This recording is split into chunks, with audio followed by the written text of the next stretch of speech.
Welcome students, welcome to our official YouTube channel text book super coaching বাংলাতে। আমি রয়েছি তোমাদের সঙ্গে দিব্যেন্দু স্যার। আশা করি প্রত্যেকে খুব ভালো আছো, সুস্থ আছো। সকলকে ওয়েলকাম করছি আমাদের অফিসিয়াল ইউটিউব চ্যানেলে। অ্যান্ড আশা করি প্রত্যেকে শুনতে পাচ্ছ, দেখতে পাচ্ছ, অডিও ভিডিও ঠিক আছে। সব ঠিকঠাক থাকলে একটু সেশনটাকে লাইক করে দেবো, বন্ধুদের সঙ্গে শেয়ার করে দেবো, কেমন? তো যাই হোক, শুরু করা যাক আজকের সেশন। তোমরা অলরেডি থাম্বনেল দেখে বুঝে গেছো যে এক্স্যাক্টলি আমাদের এই যে এপ্রিল মাস, এই এপ্রিল মাসে আমাদের কি কি গভর্নমেন্টের অ্যাপ্লিকেশন বেরোতে চলেছে, তার অফিসিয়াল যে ইনফরমেশন, অফিসিয়াল যে অ্যাপ্লিকেশন ডেট, সেই জায়গাগুলোকে নিয়ে আমরা আলোচনা করব এবং ডিটেলস কবে থেকে ফর্ম ফিল আপ স্টার্ট হচ্ছে এক্স্যাক্ট ডেট দিয়ে কে ফর্ম ফিল আপ করতে পারবে স্যার এখানে। না স্যার, এখানে যে সমস্ত স্টুডেন্ট 10th পাস তারা ফর্ম ফিল আপ করতে পারবে, যে সমস্ত স্টুডেন্ট আমার গ্র্যাজুয়েশন তারাও ফর্ম ফিল আপ করতে পারবে, যে সমস্ত স্টুডেন্টস আবার মাধ্যমিক পাশের সঙ্গে সঙ্গে আমরা উচ্চ মাধ্যমিকও পাস করেছো তারাও কিন্তু এই জায়গায় ফর্ম ফিল আপ করতে পারবে। অর্থাৎ 3টে স্তরের স্টুডেন্টসরাই ফর্ম ফিল আপ করতে পারবে। এবং ওভারঅল মিলিয়ে মিশিয়ে যতগুলো আমরা ভ্যাকেন্সির কথা বলবো 7 থেকে 8টা, সেই সমস্ত ভ্যাকেন্সির ওভারঅল আমি মিনিমাম 20 লিখেছি। তো মোটামুটি তুমি 25,000 পর্যন্ত তুমি ভ্যাকেন্সি কিন্তু পাবে, একদম অফিসিয়াল আমি কিন্তু তোমাকে বলছি। ওকে, 25,000 বেশি পাবে, বই কম নয়। ওকে, তো চলো স্টার্ট করা যাক। একটু প্রত্যেকে বলবো সব ঠিক আছে তো একটা করে লাইক করে দিও। ওকে, চলো দেখো, প্রথমেই আমি 3টে ক্যাটাগরিতে ভাগ করে নিয়েছি, তোমরা দেখতে পাচ্ছ অন স্ক্রিন, যে এক্স্যাক্টলি আমার 10th পাস স্টুডেন্টদের জন্য একটা ক্যাটাগরি, আমার 12th পাস স্টুডেন্টদের জন্য একটা ক্যাটাগরি, অ্যান্ড একটা আমার গ্র্যাজুয়েট পাস স্টুডেন্টদের জন্য। 10th পাস স্টুডেন্টদের জন্য কী কী এক্সাম রয়েছে, এপ্রিল মাসে কী কী ফর্ম ফিল আপ হবে, এসএসসি, রেলওয়ে অ্যান্ড নেভি, এই 3টের ফর্ম ফিল আপ হবে। আমি এগুলো আসছি বাস একটা একটা করে দেখছি। যদি 10th পাসে বলতে হয় রেলওয়ে, এসএসসি, নেভি, তো আমরা চলে আসছি 10th পাসে রেলওয়ের কথা বলতে গেলে আরআরবি এএলপি 2025। অর্থাৎ তুমি যখন রেলওয়ের অ্যাসিস্ট্যান্ট লোকো পাইলট হওয়ার স্বপ্ন দেখছো তাহলে এই চাকরিটা তোমার জন্য। অফিসিয়াল ডিটেলস বিজ্ঞপ্তি না এলেও শর্ট নোটিফিকেশন চলে এসছে রেলওয়ের তরফ থেকে, বলতে পারি অফিসিয়াল শর্ট নোটিফিকেশন চলে এসছে।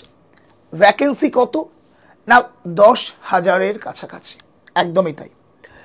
তো ফর্ম ফিল আপ কবে থেকে স্টার্ট হচ্ছে, অফিসিয়াল ডেট কবে থেকে না 10ই এপ্রিল থেকে চলবে 9ই মে পর্যন্ত। এক্সাম ডেট আমরা এটা এক্সপেক্টেড মানতে পারি অক্টোবর নভেম্বর মাসে, কারণ কি আমরা প্রত্যেকে জানি রেলওয়ে গভর্নমেন্ট কমিট করেছে আমাদের পার্টিকুলার যে আমাদের পাবলিককে, যে আমরা 3 থেকে 4 বছর ঠিক এইভাবে ট্রান্সপারেন্টলি মানে প্রত্যেক বছর রেলওয়ের ভ্যাকেন্সি বার করব। তো সেই জায়গা থেকে দাঁড়িয়ে এক্সাম যে খুব ডিলে হবে তা কিন্তু কোনো সম্ভাবনা নেই। তো এক্স্যাক্টলি আমরা মানতে পারি অক্টোবর নভেম্বর মাসে আমাদের এক্সামিনেশন হবে, ঠিক আছে? আচ্ছা, কারা অ্যাপ্লাই করতে পারবে? আমার 10th পাস স্টুডেন্ট যারা আছো তার সাথে সাথে যারা 10th পাসের সাথে সাথে যারা 10th আইটিআই করেছো তারা এই জায়গায় এলিজেবল। ইন দ্য সেন্স যারা 10th পাসের সঙ্গে সঙ্গে আইটিআই করেছো তারা এই জায়গায় এলিজেবল। ভাই গলায় কি হলো? চলো সরি। আচ্ছা, কারা আলটিমেটলি আবেদন করতে পারবে? ইন দ্য সেন্স বয়স কত হতে হবে না, বয়স হতে হবে 18 থেকে 30 বছর। দেখো এখানে একটা কথা বলে রাখি, বিভিন্ন মাধ্যমে সেটা আমার বেঙ্গলি টিচার্স বলো বা নন বেঙ্গলি টিচার্স বলো, প্রত্যেকেই এই জায়গাটা নিয়ে আওয়াজ তোলা হয়েছে যে এজ রিল্যাক্সেশন 3 বছর না দেওয়া নো প্রবলেম, বাট অ্যাটলিস্ট 2 বছর কি 1 বছর অন্তত দিও। দেওয়ার জন্য আবেদন মতলব বিভিন্নভাবে প্রয়াস করা হচ্ছে। জানি না কতটুকু পর্যন্ত আমরা এই প্রয়াসে সাকসেসফুল হব, শুধুমাত্র টিচার কমিউনিটি নয়, স্টুডেন্টদের তরফ থেকে করা হচ্ছে। তো হোয়াট এভার, আশাবাদী কি অবশ্যই, যেটা আমাদের গতবারে 3 বছর রিল্যাক্সেশন দিয়েছিল প্রতি ক্ষেত্রেই ডিউ টু কোভিড-19 যদিও বলা হয়েছিল, তো এখন রিল্যাক্সেশনটা তুলে নেওয়া হয়েছে। দেবে কি না পরের কথা, ইন জেনারেল এতটুকু মাথায় রেখো, 18 থেকে 30 বছর তুমি হলে ইন জেনারেল তুমি অ্যাপ্লাই করতে পারবে। এসসি এসটি 3 বছর 5 বছর যেমন রিল্যাক্সেশন থাকে তেমন থাকবে। ওকে, এই গেল এএলপি। এবার যদি তুমি এসএসসি সিলেকশন পোস্ট নিয়ে বলতে চাও, এসএসসি সিলেকশন পোস্ট এমন একটা পোস্ট যেখানে 12th পাস, গ্র্যাজুয়েট এবং মাধ্যমিক পাস টুয়েলভ পাস এবং গ্র্যাজুয়েট তিনটে স্তরেই ভ্যাকেন্সি থাকে। আর এই যে স্তরটা আমরা দেখতে পাচ্ছি এটা হচ্ছে মাধ্যমিক স্তর। ফর্ম ফিল আপ অবশ্যই 16ই মার্চ থেকে স্টার্ট হচ্ছে, 15ই মে পর্যন্ত চলবে। এক্সাম টেন্টেটিভলি তারা অফিসিয়ালভাবে ঘোষণা করেছে কি টেন্টেটিভলি আমরা জুন জুলাই মাসে এক্সাম কন্ডাক্ট করাবো। আচ্ছা, কোয়ালিফিকেশন অবশ্যই 10th পাস, এজ 18 থেকে 25, ঠিক আছে, 18 থেকে 25 ইন জেনারেল। SC ST 5 বছর অ্যান্ড OBC 3 বছর ছাড় পাবে, ঠিক আছে। তাহলে বোঝা গেল যে আবার এখানে বলে রাখি যে এমন কোনো ব্যাপার নেই কি 10th পাসে তোমাকে এত পার্সেন্টেজ পেতে হবে, না, তুমি পাস করলেই দিতে পারবে। নেক্সট আর একটা যেটা আসবো, ইন্ডিয়ান নেভি 2025। ইন্ডিয়ান নেভি যেমন মাধ্যমিক পাসেও দেওয়া যায়, মানে মাধ্যমিক পাস যোগ্যতা তো যে পোস্ট আছে, উচ্চ মাধ্যমিক পাসেও কিন্তু ডিফারেন্ট পোস্ট রয়েছে। Indian navy department MR form fill up কবে থেকে স্টার্ট হচ্ছে? 29শে মার্চ স্টার্ট হয়ে গেছে, 10th এপ্রিল পর্যন্ত ফর্ম ফিল আপ চলবে। 10th এপ্রিল পর্যন্ত ফর্ম ফিল আপ চলবে, অর্থাৎ আজ আমরা জানি 4 তারিখ। তো প্রত্যেকে ফর্মটা ফিল আপ করে নেবে। যারা বিশেষ করে আমার পুলিশ এর রিগার্ডিং পড়াশোনা করছিলে, দেন SSC GD, তাদের জন্য কিন্তু একটা ভালো opportunity. Next exam date May June মাস টেন্টেটিভলি বলা হয়েছে। Qualification obviously 10th pass and age 17.5 থেকে 21 বছর, 17.5 থেকে 21 বছর স্টুডেন্টরা পারবে দিতে, ঠিক আছে। আচ্ছা, এবার আমরা চলে আসবো 12th পাস। তার আগে বলে রাখি, আরেকবার হাইলাইট করে দিলে 10th পাসে কি কি পেলাম না, অবভিয়াসলি ALP সিলেকশন পোস্ট মাধ্যমিক পাশে, অ্যান্ড ALP 10th পাস সাথে সাথে ITI, অ্যান্ড অবভিয়াসলি ইন্ডিয়ান নেভিতে অবশ্যই 10th পাস 17.5 থেকে 21। এগুলো জেনারেল বয়স, এজ রিল্যাক্সেশন ওয়াইজ তোমরা মানে community wise SC ST OBC 5 বছর 3 বছর যেমন ছাড় পাও পাবে। এবার আমরা চলে আসবো উচ্চ মাধ্যমিক পাশে। CSIR জুনিয়র, তোমার দেখতে পাচ্ছ কি না, অ্যাসিস্ট্যান্ট, ওকে। তো জুনিয়র সেক্রেটারি অ্যাসিস্ট্যান্টের যে ভ্যাকেন্সি, তার যদি ফর্ম বলো তো 22শে মার্চ থেকে ফর্ম ফিল আপ স্টার্ট হয়ে গেছে, 21শে এপ্রিল পর্যন্ত চলবে। আর এক্সাম ডেট একটা টেন্টেটিভলি আমাদের দেওয়া হয়েছে কি মে জুন মাসে আমরা এক্সাম পাবো। কোয়ালিফিকেশন অবশ্যই করে যে কোনো অথেন্টিক বোর্ড, যে কোনো রেকগনাইজ বোর্ড থেকে তুমি মাধ্যমিক পাস করে থাকলে তুমি এখানে এলিজিবল, ওকে। সরি, মাধ্যমিক না, উচ্চ মাধ্যমিক। চলো নেক্সট, এজ কত হচ্ছে না, 18 থেকে 28 বছর ইন জেনারেল তোমার এজ থাকতে হবে। এই গেল আমার CSIR junior secretary, okay. And then এটা আসছে আমরা ইন্ডিয়ান নেভি। ইন্ডিয়ান নেভি একটু আগেই দেখলাম যে আমাদের 10th পাসের ভ্যাকেন্সি, এটা MR। আর এটা হচ্ছে আমার 12th পাসের ভ্যাকেন্সি SSR, ওকে। ফর্ম ফিল আপ হচ্ছে 29শে মার্চ থেকে স্টার্ট, মানে হয়ে গেছে, 10ই এপ্রিল পর্যন্ত চলবে। এক্সাম ডেট ওই মে জুন মাসে, ওকে, টেন্টেটিভলি। কোয়ালিফিকেশন অবশ্যই যে কোনো রেকগনাইজ বোর্ড থেকে তুমি যদি 12th পাস করে থাকো তো তুমি অ্যাপ্লাই করতে পারবে।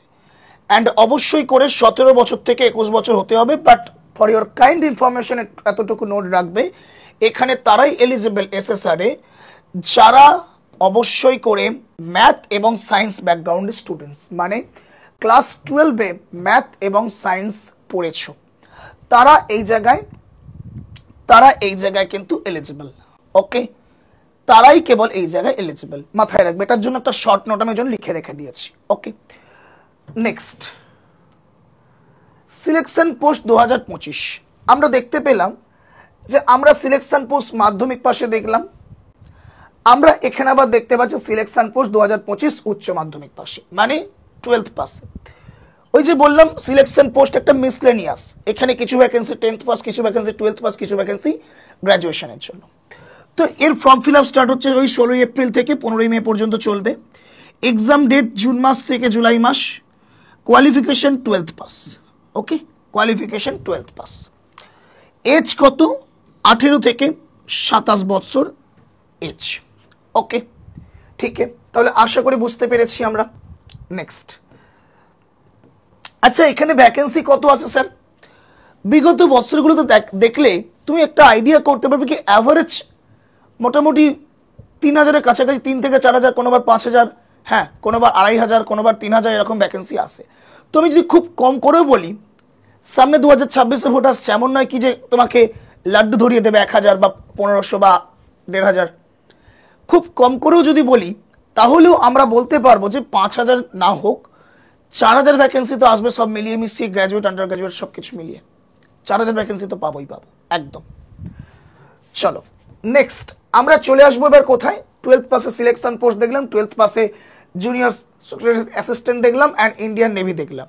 ওকে, যেটাকে আমরা বলছি কি এখানে সিএসআইআর অত্যন্ত গুরুত্বপূর্ণ একটা কিন্তু জব, হ্যাঁ খুব গুরুত্বপূর্ণ একটা জব সিএসআইআর সেক্রেটারি অ্যাসিস্ট্যান্ট। ওকে, সো জুনিয়র সেক্রেটারি অ্যাসিস্ট্যান্ট খুব গুরুত্বপূর্ণ একটা জব। যাই হোক, দেন আমরা চলে আসবো আমরা গ্র্যাজুয়েটে, যে গ্র্যাজুয়েটে আমরা কি কি পাচ্ছি না, গ্র্যাজুয়েটেও সিলেকশন পোস্ট পাচ্ছি। যদি একটু ভালো করে দেখো এই 3টে সিলেকশন পোস্টকে জাজ করো, দেখো আমরা 10th পাসে যে সিলেকশন পোস্টটা পেয়েছিলাম 18 থেকে 25, আমরা 12th পাসে যে সিলেকশন পোস্টটা পেয়েছিলাম সেটা 18 থেকে 27, আর আমরা গ্র্যাজুয়েটে যে সিলেকশন পোস্টটা পেলাম সেটা হচ্ছে 18 থেকে 32। তাহলে বোঝা গেল যে এক্স্যাক্টলি ওয়েটেজটা কোথায়। 16 এপ্রিল থেকে স্টার্ট হবে ফর্ম ফিল আপ, 15 মে পর্যন্ত চলবে, এক্সাম ডেট জুন জুলাই মাস করে রয়েছে। অ্যান্ড অবশ্যই তুমি যে কোনো রেকগনাইজ বোর্ড থেকে তুমি যদি গ্র্যাজুয়েট কমপ্লিট করে থাকো তো তুমি অবশ্যই এর জন্য এলিজিবল। ওকে, এবার আমরা আসছি এসএসসি সিজিএল 2025। তুমি অবশ্যই যদি গ্র্যাজুয়েট করে থাকো তুমি এখানে বসতে পারবে এবং অবশ্যই তোমার বয়স হতে হবে 18 থেকে 32 ইন জেনারেল। আবারও বলছি, ফর্ম ফিল আপ 22 এপ্রিল থেকে স্টার্ট হবে 21 মে পর্যন্ত। এবার বলে রাখি এখানে ফর্ম ফিল আপ ডিলে হতে পারে। আমরা জানি যে গতকাল আমি তোমাদের সেশন একটা করে দিয়েছি যে এবারে টিসিএস এক্সাম কন্ডাক্ট করানোর সম্ভাবনা প্রায় নেই বললেই চলে, যেটা আমাদের এসএসসি চেয়ারপারসন বলেছেন, যদিও লিখিত কোনো বিজ্ঞপ্তি দেয়নি, ভার্বাল বলেছেন। তো সেই জায়গায় দাঁড়িয়ে যদি এই প্রসেসগুলো করতে থাকে, ভেন্ডর এর ব্যাপার স্যাপার থেকে থাকে, তাহলে কিন্তু এক্সামের নোটিফিকেশন আসতে কিছুটা ডিলে হতে পারে। অলসো এক্সাম কন্ডাক্ট হতে কিছুটা ডিলে হতে পারে, তারা কিন্তু এই জায়গাটা স্বীকার করেছে। ঠিক আছে, বোঝা গেল? আচ্ছা, তো সেই জায়গা থেকেই বলছি যে এক্সাম এখানে জুলাই আগস্ট লেখা আছে ঠিকই, বাট আমার পয়েন্ট অফ ভিউ থেকে কোথাও না কোথাও মনে হচ্ছে আগস্ট সেপ্টেম্বরে চলে যাবে, মানে মধ্যে কথা আগস্ট তুমি ধরে রাখতে পারো। ঠিক আছে, আচ্ছা, তো এই গেল ব্যাপার। তাহলে আমার গ্র্যাজুয়েট পাস স্টুডেন্ট আর আমার 12th পাস স্টুডেন্টস এবং আমার যে সমস্ত স্টুডেন্ট 10th পাস সকলের জন্য তোমাকে আমি একটা ডেটা শেয়ার করলাম, মোটামুটি হবে 8 থেকে 9টা ভ্যাকেন্সি নিয়ে। এছাড়াও যদি দেখতে চাও, এছাড়াও তোমাদের আরও কী কী ভ্যাকেন্সি আসতে চলেছে, যদি রেলওয়ের কথা বলো, এএলপি অলরেডি ডান, এরপর টেকনিশিয়ান, এনটিপিসি 12th গ্র্যাজুয়েট যদিও এক্সাম হয়নি, বাট তারপরেও আমরা যখন এএলপি স্টার্ট হয়ে গেছে আমরা ভাবতে পারি কি ইয়েস এগুলো প্রসেসিং হবে, জাস্ট সময়ের অপেক্ষা, রাইট? এএলপি স্টার্ট হয়ে গেছে, টেকনিশিয়ান অলমোস্ট ডান, তো টেকনিশিয়ানের ভ্যাকেন্সি আসতে খুব টাইম লাগবে না। এক্স্যাক্টলি ক্যালেন্ডার আমরা দেখতে পেয়েছি, যদিও সেটা অফিসিয়াল নয়, বাট হোয়াট এভার সেটা ইন্টারনাল ক্যালেন্ডার স্বরূপ কিন্তু আমরা ওখানে এএলপি কত লেখা ছিল না, মার্চ মাসে এএলপি নোটিফিকেশন আসবে, চলে এসছে, মার্চ মাসে শর্ট নোটিফিকেশন চলে এসছে। তো এক্স্যাক্টলি কাম কিন্তু শুরু হয়ে গেছে।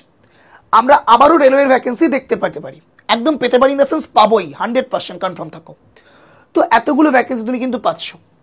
তাহলে এবার বলো তোমার কাছে 2025 এমন একটা বৎসর, যে বৎসর 2026 আমার ওয়েস্ট বেঙ্গলে যে ভোট আছে তার আগে কিন্তু একটা ভালো, খুব ভালো রকম একটা আচ্ছা স্যার, আপনি এই যে বললেন আমাদের ভোটের জন্য ভ্যাকেন্সি বাড়তে পারে কম বেশি, দেখো ভোটের জন্য অবশ্যই করে স্টেটে তো ভ্যাকেন্সি বাড়বে, কিন্তু এর সাথে সাথে আমরা প্রত্যেকেই দেখেছি যে আমাদের মোদী সরকার, নো ডাউট অ্যাবাউট দ্যাট, আগের বছর যতটা স্বাচ্ছন্দ্যে গদিতে বসেছিল, এই বছরে যে বিধানসভা আমাদের লোকসভা ভোট হলো সেই জায়গায় কিন্তু এতটাও স্বাচ্ছন্দ্যে বসেনি।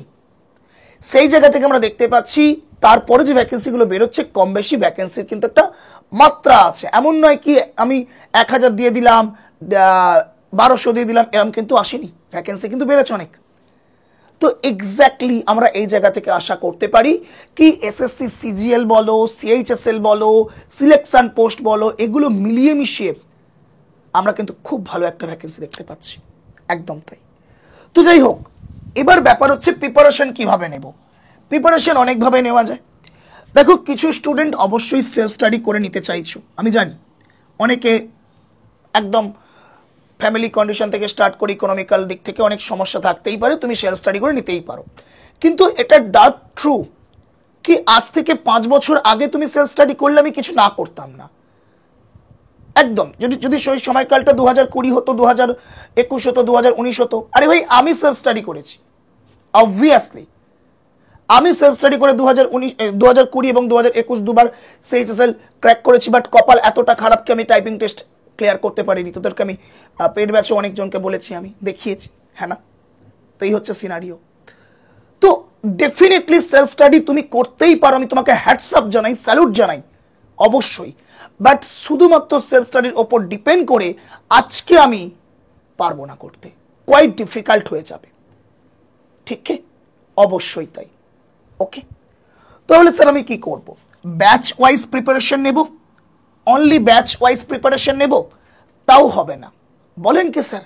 এক্স্যাক্টলি, ব্যাচ ওয়াইজ প্রিপারেশন নিলেও শুধুমাত্র হবে না। কেন? কারণ ব্যাচ ওয়াইজ প্রিপারেশন নিলে তুমি নিজেকে দাঁড় করিয়ে রাখতে পারবে না। তুমি ব্যাচে যতটুকু পড়া হবে ততটুকু তুমি পড়বে, দেন তুমি পড়বে না, এটা কিন্তু হতে পারে না। ব্যাচে যা পড়ানো হচ্ছে সেটাকেই তুমি যদি শুধুমাত্র করো, এটাতে কোথাও না কোথাও তোমার দিক থেকে ল্যাগ থেকে যাবে। বলেন কি স্যার? তাহলে কি করব আমরা? আপনি যে বলেন ব্যাচ নিতে, আপনি বা আমরা যে বলি ব্যাচ নেব, শুধু তো ব্যাচ পড়লেই তো হয়ে যাবে, অনেকে বলে শুনেছি। আমি একদম স্পেসিফিকভাবে বলতে চাই কি তুমি ব্যাচ নাও, নো প্রবলেম, অবশ্যই আজকের দিনে দাঁড়িয়ে ব্যাচ দরকার। সেলফ স্টাডি ধরে শুধুমাত্র সেলফ স্টাডি দিয়ে কিছু হয় না, কিন্তু এই ব্যাচের সাথে সাথে বাবা সেলফ স্টাডিটা দরকার আছে। যে স্যার আমাকে যা পড়ালো অবশ্যই করে আমি ব্যাচে তো পড়লাম। আমি বারবার বলি যে যতটুকু তোকে আমি রিজনিং করাবো তার বাইরে তুই কিছু করবি না, কারণ একটাই, বাইরে কিছু পাবি না, বাইরে অন্য কোনো কনসেপ্ট না পাবি না, অন্য কোনো কনসেপ্ট তুমি পার্টিকুলার লার্ন করবে, কোনো কিছু লার্ন করার দরকার নেই। কারণ কি তার বাইরে কোনো কনসেপ্ট লার্ন নেই, মতলব কনসেপ্টই নেই। তো আমি আমার রিজনিং পয়েন্ট অফ ভিউ থেকে এতটুকু বলি, Shubham sir mathematics point of view থেকে এতটুকু বলে। তোমাকে কি করতে হবে? স্যার যে পড়াচ্ছেন প্রত্যেকটা সাবজেক্টের প্রত্যেকটা টপিক, সেই টপিকটাকে অ্যানালাইসিস করে স্যার যা বললেন সেগুলোকে শর্ট নোট বানানো। 30টা চ্যাপ্টার, ফর এক্সাম্পল আমি রেলওয়ে ব্যাচে বলছিলাম যে তোরা 30টা চ্যাপ্টারকে এমনভাবে শর্ট নোট বানা কি 30টা পাতায় যাতে ধরে যায়, এবং তার ফলে কি হবে না 1 থেকে 1.5 ঘন্টায় 15 থেকে 20টা চ্যাপ্টার রিভিশন হয়ে যাবে, জাস্ট উল্টে উল্টে, একদমই তাই। আর এটা যদি তুই প্রত্যেক দিন করতে পারিস না, ফুল মার্কস পাওয়া থেকে কেউ আটকাতে পারবে না, এই অধমও নয়, ঠিক? এক্স্যাক্টলি, আমি এই জন্যই বললাম শুধুমাত্র ব্যাচ নিলে হবে না, সাথে করে সেলফ স্টাডি দরকার, শর্ট নোট বানানো দরকার, ঠিক দরকার আছে, অবশ্যই দরকার আছে। তো প্রত্যেককে বলবো যারা সিরিয়াস অ্যাসপারেন্ট তারা তুমি একটা ব্যাচ নিতে পারো, কোনো সমস্যা নেই, নিয়ে একটা সেলফ স্টাডি তুমি নিজেকে কিন্তু দিতেই হবে। তো এই দুটো যদি তুমি করতে পারো তবেই তুমি একটা এসএসসি অ্যাসপারেন্ট হিসেবে যোগ্য দাবিদার, একদমই তাই। আর এখানে আমাদের ব্যাচ কেন আমি নিতে বলছি এই জায়গায়, কারণ তুমি ব্যাচের প্রাইস কত আন্দাজ করো। স্যার আদার্স ইনস্টিটিউটে 3000 2500 দেখে আসতে পারো তুমি, XYZ যে কোনো ইনস্টিটিউটে, বাট আমার এখানে তোমার ব্যাচের প্রাইস পড়বে কেবল 600 টাকা, 600 টাকা থেকে 700 টাকা। বিনিময়ে তুমি পাবে কি বলছি, এটা হচ্ছে আমাদের ব্যাচ এসএসসি ফাউন্ডেশন বাংলা, যার মধ্যে তুমি MTS CHSL থেকে স্টার্ট করে এসএসসির যে ব্যাচ, এসএসসির এক্সামগুলো তুমি এখানে কভার করতে পারবে।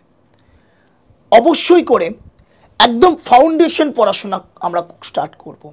আপকামিং উইক থেকে 10ই এপ্রিল থেকে আমাদের ক্লাস স্টার্ট হবে, যদিও ইংলিশ ক্লাস 5 এপ্রিল থেকে স্টার্ট হয়ে যাবে। ওকে, মানে বলতে পারো আগামীকাল থেকে। তো হোয়াট এভার, তোমরা যারা প্রিপারেশন নিতে চাইছো, এটা হচ্ছে এসএসসি ফাউন্ডেশন ব্যাচ, একদম 0 থেকে স্টার্ট করে আপ টু হিরো পর্যন্ত। একদম আমি তোমাকে রিজনিংটাকে একদম কি বলবো, মানে এসএসসি জিডি লেভেল থেকে স্টার্ট করে আপ টু এসএসসি সিজিএল পর্যন্ত তৈরি করিয়ে দেবো। That's my promise, that's my commitment বলতে পারি আমরা, ঠিক?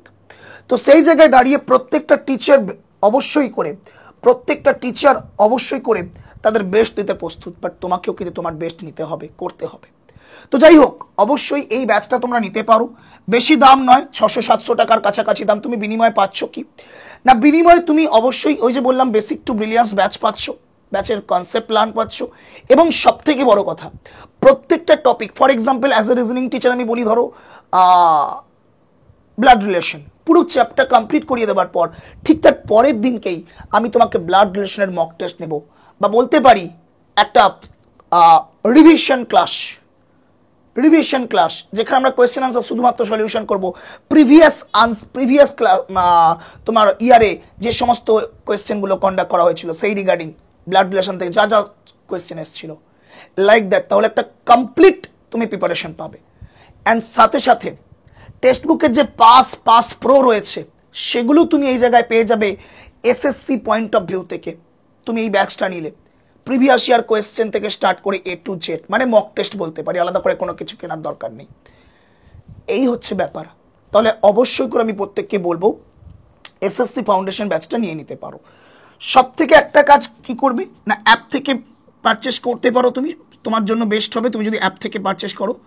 এই কুপন কোডটা তুমি দিয়ে পারচেস করো, ঠিক আছে, DKSIR, প্রাইসটা অনেকটা ডিসকাউন্ট হয়ে যাবে। আর এটাও যদি সমস্যা হয়, এটা হচ্ছে আমাদের হেল্পলাইন নাম্বার 7063190882। তো এই নাম্বারে তোমরা SMS করে দিও যে স্যার আমি এই ব্যাচটা নিতে চাইছি, বা এই ব্যাচ রিগার্ডিং আরও যদি কোনো ইনফরমেশন লাগে তুমি এখান থেকে কল অথবা হোয়াটসঅ্যাপ করে তুমি ইনফরমেশন নিতে পারো। আবারও বলে রাখছি 7063190882। ওকে, তো এই হলো মোদ্দা কথা। আশা করি পুরো জায়গাটাকে আমি কনফার্ম করতে পেরেছি ডেফিনেটলি। আচ্ছা, তার আগে একটা কথা বলে রাখি, যদি মনে করছো যে স্যার আমি শুধুমাত্র এসএসসিতে প্রিপারেশন নেব না, আমি তার সাথে সাথে রেলেরও প্রিপারেশন নেব, তো আমি বলবো তাহলে এই ব্যাচ নেওয়ার দরকার নেই। কেন স্যার? তাহলে তুমি নেবে বেঙ্গল সেন্ট্রাল কম্বো ব্যাচ। এই কম্বোর মধ্যে তুমি রেলও পেয়ে যাবে, সাথে করে তুমি এই ব্যাচটাও পেয়ে যাবে। অনেক বেনিফিটেড একটা ব্যাচ। কত টাকা এর থেকে স্যার? আগের ব্যাচটা 600 সামথিং, 700 গাগাই। তো এই ব্যাচটা তুমি যদি আজকে পারচেস করো তখন পেয়ে যাবে 762 টাকা সামথিং টাকায়, 762 সামথিং টাকায় তুমি পেয়ে যাবে। তো অবশ্যই বলবো যত তাড়াতাড়ি পারো, যারা রেলওয়ে এবং এসএসসিকে টার্গেট করছো এই ব্যাচটা নিয়ে নিতে পারো। যারা অনলি ফর এসএসসি, তো এসএসসি ফাউন্ডেশনকে নিয়ে নিতে পারো। আবারও ওই একই জিনিস, কুপন কোড তোমরা ওই দিয়ে পারচেস করতে পারো, DK স্যার, অথবা এই পার্টিকুলার ফোন নাম্বারে তোমরা SMS করতে পারো, ঠিক আছে। ডেসক্রিপশনে তুমি দেখতে পাচ্ছ, সরি নিচের তোমার ডাউন বাটনে হেল্পলাইন নাম্বার দেওয়া আছে। তো বাস আজ এতটুকুই। সকলে ভালো থেকো, সাবধানে থেকো, সুস্থ থেকো। দেখা হচ্ছে ক্লাসে, ডেলি ক্লাসে। Till then good bye, always keep practicing. জয় হিন্দ, জয় ভারত, বন্দে মাতরম।